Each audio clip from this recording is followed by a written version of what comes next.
Alright, so we had a little tornado in town. Wasn't so little actually.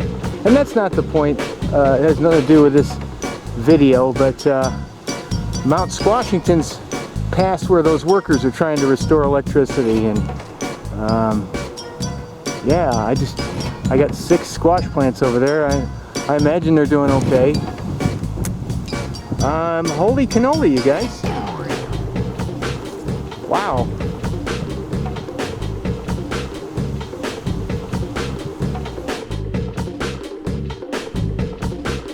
Alright, I can't visit Mount Squashington because of the trail closure, and I just want to say that here we're back in the burbs, and I'll update you here.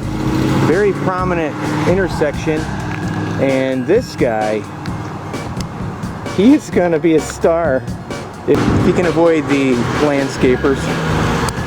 Alright, this is a flower bed that had something planted in it last year, and I just stuck a green squash seed in here, and we're just beginning. Just the beginning stages here. No one else is seeming to be planting anything in here, so we'll see how long this goes. Check this out. Look at that guy.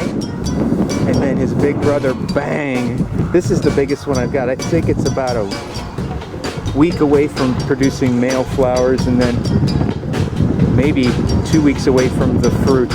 And that's when people will look at it and be like, what? Yeah. No, it's just I'm doing a project for a botany class. Yeah, thank you. Somebody asked about me, so I'm pretending like I'm filming other stuff, not to blow my cover, you know. My goal is to get one of these plants to a point where they will produce like a baseball bat sized fruit, and then just make someone look up. I see all these people, they're walking their dogs and they're tied to their screens.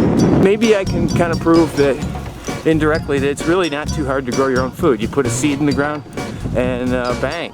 So I'll keep you updated. Mike out.